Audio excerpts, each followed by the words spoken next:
Revolusi Besar Dunia. Revolusi dunia adalah konsep Marxis berupa penggulingan kapitalisme di semua negara melalui tindakan revolusioner sadar yang dilakukan oleh kelas pekerja. Revolusi Besar Dunia dibagi menjadi 4, yaitu Revolusi Amerika, Revolusi Rusia, Revolusi Cina, dan Revolusi Indonesia. Revolusi Amerika adalah revolusi kolonial yang terjadi pada tahun 1795 sampai 1783. Patriot Amerika di 13 kolonial mengalahkan Britania Raya dalam Perang Revolusi Amerika dengan bantuan Prancis, meraih kemerdekaan dari Britania Raya dan mendirikan Amerika Serikat. Landasan pemikiran Revolusi Amerika dilatar belakangi terjadinya penindasan ekonomi dan politik oleh Inggris dan wilayah Amerika Utara yang terjadi pada tahun 1765 sampai 1783. Sejarah revolusi Amerika ini menjadi momentum di mana terbentuknya negara baru, yaitu Amerika Serikat yang terlepas dari jajahan Inggris. Jalannya revolusi Amerika. Revolusi Amerika terjadi pada 1765 hingga 1783, ditandai dengan adanya gerakan rakyat kolonial Inggris dan Amerika Utara. Mereka menentang kerajaan Inggris yang dianggap ikut campur dalam urusan negara koloni. Revolusi Amerika menjadi peristiwa perlawanan rakyat koloni Amerika terhadap pemerintah kolonial Inggris yang ada di Amerika. Revolusi Rusia. Revolusi Rusia pada tahun 1917 adalah sebuah gerakan politik di Rusia yang memuncak pada tahun 1917 dengan penggulingan pemerintah provinsi yang telah mengganti sistem Tsar Rusia dan menuju ke pendirian Uni Soviet yang berakhir sampai keruntuhnya pada 1991. Landasan pemikiran revolusi Rusia. Pemikiran-pemikiran yang melandasi revolusi Rusia antara lain liberalisme, panslavisme, nihilisme, anarkisme, sosialisme, dan komunisme. Revolusi Rusia meletus dilatar belakangi oleh pemerintah Tsar Nicholas II yang buruk dan reaksional. Rakyat merasakan ketidakadilan dan penindasan. Jalannya revolusi Rusia.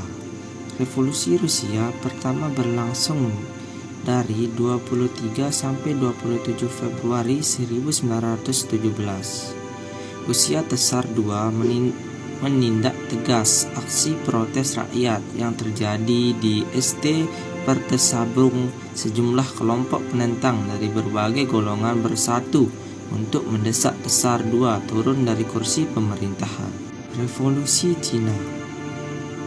Revolusi Cina sering juga disebut Revolusi 1911, mengakhiri dinasti Qin Manchu yang merupakan dinasti kekaisaran terakhir di Tiongkok dan disusul dengan berdirinya Republik Tiongkok pada 1 Januari 1912.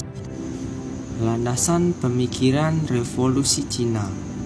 Ada beberapa faktor yang melatar belakangi Revolusi Cina, yaitu pemerintah Manchu telah mendapatkan pengecapan sebagai pemerintahan yang kolot. Kekalahan Cina dalam peperangan melawan Jepang, terjadinya korupsi dan pemborosan yang semakin meningkat, salah satunya di Istana Manchu. Jalannya revolusi Cina. Revolusi Cina diawali dengan pemberontakan oleh kaum revolusioner pada 10 Oktober 1911. Li Yuanhong memimpin kaum revolusioner Cina untuk melakukan pertempuran di kota Wuchang. Pada 12 Oktober 1911, pasukan revolusioner mampu merebut dan menduduki 18 provinsi di Cina. Revolusi Indonesia. Revolusi Indonesia atau Revolusi Nasional Indonesia adalah masa setelah kemerdekaan ketika Republik Indonesia masih berkonflik dengan kerajaan Belanda. Peristiwa ini terjadi mulai dari proklamasi kemerdekaan Indonesia 17 Agustus 1945 hingga pengakuan kemerdekaan Indonesia oleh pihak Belanda pada 29 Desember 1949. Revolusi ini berujung pada berakhirnya pemerintah kolonial Hindia Belanda yang mengakibatkan perubahan struktur sosial di Indonesia. Landasan pemikiran revolusi Indonesia yaitu nasionalisme dan demokrasi. Nasionalisme lahir dan berkembang di Indonesia didorong oleh berbagai faktor, baik faktor internal maupun faktor eksternal. Faktor internal pendorong lahirnya nasionalisme di Indonesia antara lain adanya kenangan kejayaan masa lampau di masa kerajaan Sriwijaya, Majapahit, Demak, Mataram, Islam yang menjadi sumber inspirasi untuk mencapai kemajuan, kemegahan, dan kemakmuran yang sama. Faktor eksternal pendorong lahirnya nasionalisme di Indonesia yaitu kemenangan Perang Jepang terhadap Rusia pada tahun 1905 telah memberikan semangat dan kepercayaan diri bangsa Indonesia untuk berani menentang kekejaman penjajah asing. Pemikiran demokrasi dan otoriter pemerintah penjajahan di Indonesia mendorong orang-orang Indonesia untuk dapat bersuara, berpendapat, menyuarakan ide-ide pikiran untuk kemajuan bangsanya. Di dalam pemerintah Belanda telah ada sebuah lembaga semacam Dewan Perwakilan Rakyat atau Volksraad yang berdiri tahun 1998. Jalannya Revolusi Indonesia. Pada tanggal 17 Agustus 1945, proklamasi kemerdekaan dikumandangkan di Jakarta, disaksikan oleh para tokoh politik, para pemuda, dan rakyat. Berita proklamasi ini kemudian disebarluaskan ke seluruh penjuru tanah air melalui siaran-siaran radio, spanduk, selebaran, coretan-coretan di dinding, penyampaian secara lisan dan media lainnya.